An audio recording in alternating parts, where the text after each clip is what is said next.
आपण पाहत आहात जनलोक वार्ता, बातमी पहा विश्वासानं। माझे नाव पूजा अविनाश धनवे आहे। माझ्या मिस्टरांचा 2024 साली इंदापूर हॉटेलला मर्डर करण्यात आला। त्यातील मुख्य आरोपींना अटक करण्यात येत नाही। पोलीस प्रशासन पूर्णपणे आरोपींना सहकार्य केल्यासारखं करतात ते, कारण का जवळजवळ 2-2.5 वर्ष होऊन गेले तरी पण ते आरोपींना अटक का नाही करत, माझा असा प्रश्न आहे। आता ते त्यातली मेन आरोपी मोक्यातले आरोपी आहे, त्यांच्यावर आधी मोक्याच्या कारवाई झालेल्या आहेत, ते सराईत गुन्हेगार आहेत ते, आणि त्यातील काही आरोपी शिक्षा भेटलेली त्यांना, तरी पण त्यांना अटक करण्यात येत नाही। मग याला जबाबदार कोण आहे? उद्या जर मला काय झालं, माझ्या मुलाला काय झालं, त्याला कोण जबाबदार? पोलीस प्रशासन जबाबदार राहणार आहे का? कधी त्यांना अटक करण्यात येईल? माझं एकच त्यांना विनंती आहे की लवकरात लवकर त्यांनी त्या आरोपींना अटक करावी, त्यांना शिक्षा द्यावी आणि माझ्या मिस्टरांना न्याय मिळावा।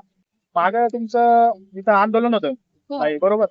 मग त्या टायमिंगला गिल साहेबांनी तुम्हाला काय आश्वासन दिलं? गिल साहेबांना मी जवळजवळ 7 ते 8 वेळा भेटले। त्यांनी मला आश्वासन दिलं की मी पोस्ट आता इथं नवीन आलेलो आहे, माझं काम माझ्या हाती आता कळतंय हे प्रकरण मला नवीन, तर मी त्याच्यावर ऍक्शन घेतो। त्यांनी माझ्या समोर एसीपी साहेबांना कॉल केला, तेव्हा ते शेळकर साहेब होते, त्यांनी म्हटले ऍक्शन घेतोय। त्यानंतर मी त्यांना खूप वेळा भेटले, त्यांना रिक्वेस्ट केली लवकरात लवकर बाबा त्यांना तुम्ही अटक करा। त्यानंतर त्यांची बदली झाली, त्यानंतर नवीन साहेब आले, मी त्यांनाही रिक्वेस्ट केली की तुम्ही लवकर त्यांना अटक करा।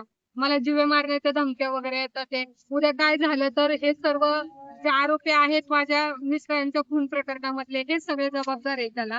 आणि गिल साहेबांनी मला आश्वासन देऊन खूप महिने होऊन गेले तरी पण त्यांना काय अटक करण्यात आलेली नाही। त्यांचं आरोपींचं नाव काय आहे? आरोपींचं नाव खुशाल भानुदास तापकीर, विशाल भानुदास तापकीर, हे 2 मुख्य आरोपी आहेत। त्यांच्या सोबतच माझ्या मिस्टरांचे वाद होते आणि त्यांनी सर्व हे घडवून आणलेलं आहे, तरी त्यांना काय अटक करण्यात येत नाहीये। या प्रकरणामध्ये पोलीस हलगर्जीपणा करतात का? हो, 100% पोलिसांचाच हलगर्जीपणा आहे हा।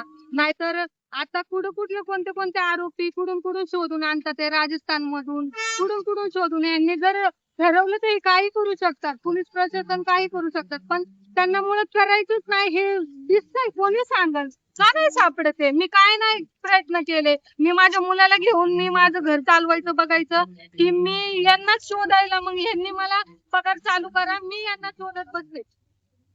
जर पोलिसांनी ठरवलं, मनावर घेतलं, तर पोलिसांच्या परवानगीशिवाय या शहरातील गवताच्या काडीला देखील कोणी हात लावू शकत।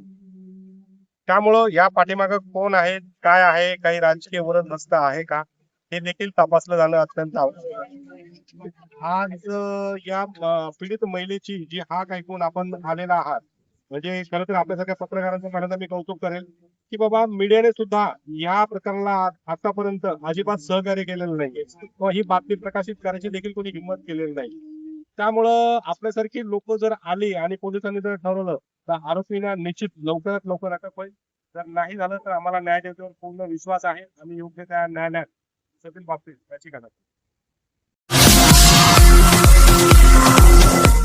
आपण पाहत आहात जनलोक वार्ता, बातमी पहा विश्वासानं।